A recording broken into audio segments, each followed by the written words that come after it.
అందరికీ హాయ్ అండి. Welcome to my channel. ఈరోజు మనం మన ఛానల్‌లో ఒక ఇంపార్టెంట్ వీడియో అనేది పోస్ట్ చేయబోతున్నాం అండి.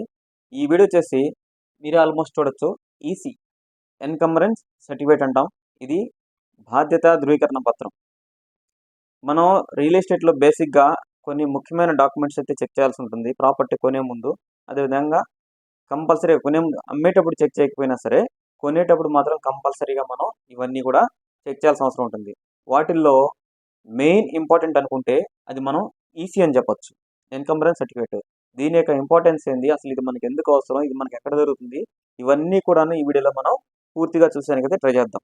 అందుకోసం వీడియోని ఎవ్వరు కూడాను ఎక్కడ కూడా స్కిప్ చేయకుండా పూర్తిగా చూసేదానికైతే ట్రై చేయండి. మీకు ఎలాంటి డౌట్స్ వచ్చినా సరే నా నెంబర్ ఆల్రెడీ మీకు చాలా వీడియోస్‌లో మనం చెప్పడం అయితే జరిగింది. ఎందుకంటే మనం ప్రాపర్టీ వీడియోస్ మనం పోస్ట్ చేస్తుంటాం కాబట్టి వాటిల్లో చాలానే ఉంటాయి. మీకు దీనికి సంబంధించి ఇంకెలాంటి డౌట్స్ ఉన్నా సరే నా నెంబర్‌కి అయితే కాల్ చేయండి. అదేవిధంగా డిస్క్రిప్షన్‌లో కూడా నా నెంబర్ అయితే డీటెయిల్స్ ఇచ్చేదానికి నేను ట్రై చేస్తాను. ఓకేనా? ఫస్ట్ పాయింట్ ఈ ఎన్కంబరెన్స్ సర్టిఫికేట్ అనేది అసలు ఏందనేది తెలుసుకుందాం. ఎన్కంబరెన్స్ సర్టిఫికేట్ అంటే ఒక బాధ్యత ధృవీకరణ పత్రం అని చెప్పొచ్చు మనం. అంటే ఒక రెస్పాన్సిబుల్ డాక్యుమెంట్ అని చెప్పొచ్చు. ఎక్కడ? అది మనకి ప్రాపర్టీ కొనేటప్పుడు, లేకపోతే అమ్మేటప్పుడు, లేకపోతే వేరే దగ్గర మనం ఏదైనా అసెట్ మనం తీసుకోవాలనుకున్నా సరే, దానికి సంబంధించినటువంటి ఇది మనకి చాలా అవసరం. ఓకేనా? ఎగ్జాంపుల్‌గా చెప్పాలి అంటే, మనం హైయర్ స్టడీస్‌కెళ్ళేటప్పుడు, మనం పాస్ అవ్వడం అనేది ఎంత ఇంపార్టెంట్. సపోజ్ మనం ఇంటర్మీడియేట్‌కి వెళ్ళాలనుకుంటున్నాం. మనం 10థ్ క్లాస్ అనేది పాస్ అవ్వడం చాలా ఇంపార్టెంట్. దాంట్లో ఒక సబ్జెక్ట్‌లో మనం ఫెయిల్ అయినా సరే, మనం హైయర్ క్లాస్‌కి వెళ్ళేదానికైతే ఆస్కారం లేదు. సేమ్ అలానే ఈసీ అనేది క్లియర్‌గా లేకపోతే, మనం చాలా ప్రాబ్లమ్స్ ఫేస్ చేయాల్సొస్తుంది. నెక్స్ట్ ఇంకోటేందంటే, ఈసీలో ఆ ప్రాపర్టీకి సంబంధించినటువంటి హిస్టరీ మొత్తం వస్తుంది మనకి. హిస్టరీ అంటే ఎలా అంటే, సపోజ్ ఒక ప్రాపర్టీ మనం ఎగ్జాంపుల్‌గా చూసుకుంటే, ఒక ల్యాండ్ అనేది మనం కొనాలనుకుంటున్నాం. ఇది మన ఫ్రెండ్స్ సజెస్ట్ చేశారు. ఇక్కడ మనకు ఒక ప్రాపర్టీ ఉంది.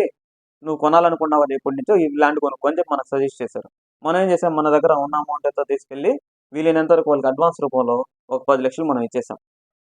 ఒక 10,00,000 ఇచ్చేసిన తర్వాత మనం దాన్ని రిజిస్ట్రేషన్ చేసేదాని కోసం బ్యాంక్ లోన్ కోసం వెళ్ళాం. బ్యాంక్ లోన్ కోసం వెళ్ళినప్పుడు వాళ్ళు ఏం చేశారంటే రిజెక్ట్ చేశారు సింపుల్‌గా. ఎందుకు అంటే ఈసీ తీసుకురమ్మన్నారు. ఈసీ కోసం మళ్ళీ మనం వెళ్ళాం. ఈసీ కోసం వెళ్ళినప్పుడు దాని మీద చాలా అప్పులున్నాయి. చాలా అప్పులున్నాయి. అది కాక అది లీగల్ ఇష్యూస్‌లో ఉంది. కోర్ట్ కేస్‌లో ఉంది. అలాంటప్పుడు ఆ ప్రాపర్టీ కోసం మనం ఇచ్చిన అడ్వాన్సు అక్కడ ఇరుక్కుపోయేదానికి అవకాశం ఉంటుంది. అది మనకు వెనక్కి రాకుండా ఉండే అవకాశం ఉంటుంది. అదేవిధంగా మన పేరు మీద రిజిస్ట్రేషన్ చేయాలన్నా చాలా కష్టమయ్యే అవకాశం ఉంది. నెక్స్ట్ ఇంకోటేందంటే ఈ ఈసీ వల్ల దాని యొక్క ఓనర్ ఎవరు? పూర్తి బాధ్యత ఎవరి అండర్‌లో ఉంది? ఆ ల్యాండ్ అనేది ఎవరి అండర్‌లో ఉంది? నెక్స్ట్ ఇంకోటేందంటే ఆ ప్రాపర్టీ కొంతమంది ఏం చేస్తారంటే ప్రాపర్టీని పెద్దవాళ్ళు ఏం చేస్తారంటే వాళ్ళ మనవాళ్ళకి, వాళ్ళకి వీళ్ళకి రాసేస్తారు. ఒక స్థిరాస్తి లెక్కలో వాళ్ళకి రాసేస్తారు. ఇలాంటి డీటెయిల్స్ అన్నీ కూడా మనకి ఈ ఈసీలో మనకి క్లియర్ కట్‌గా తెలియడానికి అవకాశం ఉంటుంది. నెక్స్ట్ ఇంకోటేందంటే ఈ ఈసీ అనే దాన్ని మనం ఎక్కడ తీసుకోవాలి? ఈసీ అనే దాన్ని సింపుల్‌గా మనం మాట్లాడుకుంటే మీ సేవ ఆఫీసుల్లో కావచ్చు, లేకపోతే రిజిస్టర్ ఆఫీస్ ఏదైతే ఉందో, సబ్ రిజిస్ట్రార్ ఆఫీస్ ఏదైతే ఉందో, అక్కడికెళ్ళినా సరే మన దగ్గర ఉన్నటువంటి లింక్ డాక్యుమెంట్స్ తీసుకెళ్ళి, దానికి సంబంధించిన డీటెయిల్స్ అనేవి మనం వాళ్ళకి చెప్పినట్లయితే, మనకి ఈసీ అనేది ఒక హాఫ్ అన్ అవర్ లోపు మనకైతే ఇవ్వడం అయితే జరుగుతుంది. ఓకేనా? అక్కడ మనం ఈసీని అయితే ఈ విధంగా తీసుకోవచ్చు. నెక్స్ట్ ఇంకోటేంటంటే, ఈసీలో ఏముంటాయి?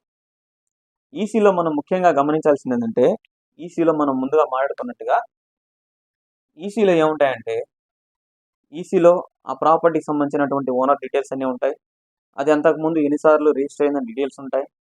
ఇంకేదైనా ఇల్లీగల్ యాక్టివిటీస్ ఏదైనా జరిగినా సరే దానికి సంబంధించినటువంటి పూర్తి ప్రూఫ్‌లు అనేది మనకు ఉండడం జరుగుతుంది. లాస్ట్ టైమ్ ఆ ప్రాపర్టీని ఎంతకి కొన్నారనే డీటెయిల్స్ కూడా మనకు దాంట్లో ఉండడం జరుగుతుంది. ఎందుకంటే మనం రిజిస్ట్రేషన్ వాల్యూకి వెళ్ళినప్పుడు రిజిస్టర్ వాల్యూ కూడా మనకు అవసరం కాబట్టి దాంట్లో ఆ ప్రాపర్టీని ఎంతకి సేల్ చేశారనే డీటెయిల్స్ కూడా మనకు ఉంటాయి. దానికి సంబంధించినటువంటి ఓనర్లు ఎంతమంది చేతులు అది మారిందని కూడా ఉంటుంది. సపోజ్ ఒక నలుగురు చేతుల్లో ఒక 20 సంవత్సరాల్లో ఉన్నటువంటి ఒక ల్యాండ్ ఒక నలుగురు దాన్ని కొనడం, అమ్మడం చేసేసారనుకుందాం. ఆ నలుగురి డీటెయిల్స్ కూడా మనకి ఈ ఈసీలో ఉండడం జరుగుతుంది. ఎందుకంటే ఈ నలుగురు దాన్ని ప్రాపర్టీని కొన్నారు, అమ్మారు అంటే ఆ నలుగురికి సంబంధించినటువంటి లింక్ డాక్యుమెంట్స్ కూడా మనకు అవసరం. అవి కూడా మనం తీసుకోవాల్సి వస్తుంది. ఓకేనా? నెక్స్ట్ ఇంకోటి ఏంటంటే ఎగ్జాంపుల్ మీకు ఒక ఈసీ అనేది ఫార్మాట్ ఎలా ఉంటుందని నేను ఒకసారి ఎగ్జాంపుల్గా మీకు చూపిస్తాను. అది కూడా ఒకసారి చూడండి మీరు. దాన్ని చూసిన తర్వాత మీకు ఒక అవగాహన వస్తుందన్నమాట. ఈసీ అనేది మెయిన్ రోల్ ప్లే చేస్తుందన్నమాట. మనం కొనుక్కునేటువంటి ప్రాపర్టీలో ఒక కీ రోల్ గానే మనం చెప్పుకోవచ్చు. అందుకోసం ఈసీ ఫార్మాట్ కూడా మీరు ఒకసారి క్లియర్గా క్షుణ్ణంగా చూసినట్లయితే మీకు కొంచెం అర్థమవుతుంది. నెక్స్ట్ ఇంకోటి ఏంటంటే ఈసీ రాకపోతే ఏమవుతుంది? ఈసీ రాకపోతే ఏమవుతుంది? ఒక మాటలో చెప్పాలంటే రిజిస్ట్రేషన్ అనేది ఆగిపోతుంది. మనం ఏదైతే ప్రాపర్టీ కొనాలనుకున్నామో అది రిజిస్ట్రేషన్ అయ్యే అవకాశం లేదు. నెక్స్ట్ ఇంకోటి ఏంటంటే మనం బ్యాంక్ లోన్ కోసం ప్రయత్నం చేసినప్పుడు ఆ బ్యాంక్ లోన్ అనేది రిజెక్ట్ అయిపోయే అవకాశం వస్తుంది. నెక్స్ట్ ఇంకోటి ఏంటంటే ఆ ఈసీ అనేది ప్రాపర్గా లేనందువల్ల వేరే వాళ్ళ పేరు మీద ట్రాన్స్ఫర్ అయిపోయి ఉంటే వేరే వాళ్ళు దాని హక్కుదారులు ఏంటంటే వాళ్ళు మన మీద గొడవకు వచ్చేదానికి అవకాశాలు ఉంటాయి. ఏదో రకరకాలుగా మనకి లీగల్ ఇష్యూస్ అన్నీ కూడా వచ్చేదానికి అవకాశాలు అయితే ఉన్నాయి. ఎందుకు ఈ ఈసీని ఎక్కడ అప్లై చేయాలనుకుంటే మనం రిజిస్టర్ ఆఫీస్కి వెళ్ళి మన యొక్క మన ప్రాపర్టీకి సంబంధించిన డీటెయిల్స్ అన్నీ కూడా ఇచ్చి దాన్ని మనం అప్లై చేసుకున్నట్లయితే మనకి ఈసీ కూడా వచ్చేదానికి అవకాశం ఉంది. అందుకోసం వీలైనంత వరకు ఎవరైనా సరే ప్రాపర్టీని కొనాలి అనుకున్నప్పుడు అది ఏదైనా కావచ్చు, ఓపెన్ ల్యాండ్ కావచ్చు, లేకపోతే అపార్ట్మెంట్ ఫ్లాట్ అయి ఉండొచ్చు, లేకపోతే ఇండిపెండెంట్ హౌస్ అయి ఉండొచ్చు, ఏదైనా సరే అసెట్ మనం కొనుక్కోవాలనుకున్నప్పుడు మాత్రం కంపల్సరీగా ఎవరైనా సరే కొనాలనుకున్న వాళ్ళు ఫస్ట్ మీరు ప్రిఫర్ చేయాల్సిన డాక్యుమెంట్ వచ్చేసి రియల్ ఎస్టేట్లో ఈసీ అనే డాక్యుమెంట్ని ఫస్ట్గా మీరు తెచ్చుకునేదానికి ట్రై చేయండి.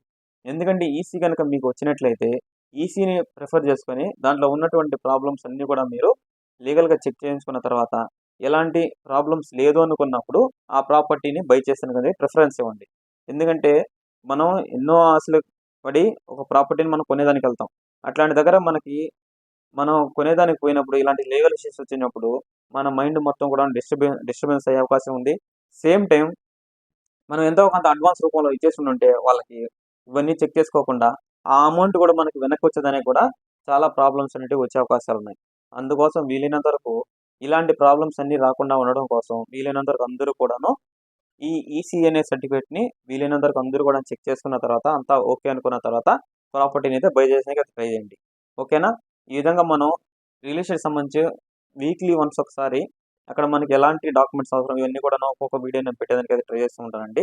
ఈ వీడియో కనుక మీకు ఎక్కడైనా సరే నచ్చినట్టు అనిపిస్తే మాత్రం వీలైనంత వరకు అందరూ కూడాను లైక్ చేసి సపోర్ట్ చేసేందుకు ట్రై చేయండి. అదేవిధంగా మన ఛానల్ని ఇంకెవరన్నా సబ్స్క్రైబ్ చేసుకోకుండా ఉంటే వీలైనంత వరకు అందరూ కూడాను సబ్స్క్రైబ్ చేసుకొని సపోర్ట్ చేసేందుకు ట్రై చేయండి.